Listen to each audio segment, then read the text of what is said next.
Jinping के देश में भारत से रिश्ते पर पुतिन का सबसे बड़ा बयान। जी हाँ, भारत और रूस के रिश्तों को लेकर अगर किसी देश को सबसे ज्यादा समस्या है तो वो अमेरिका है।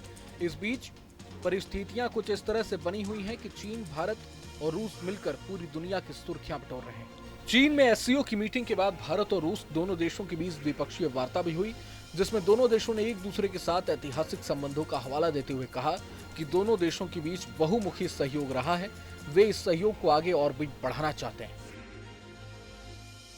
पीएम मोदी ने इस मीटिंग में रूस के साथ भारत के रिश्तों के बारे में बात करते हुए कहा कि रूसी राष्ट्रपति से मुलाकात हमेशा यादगार होती है।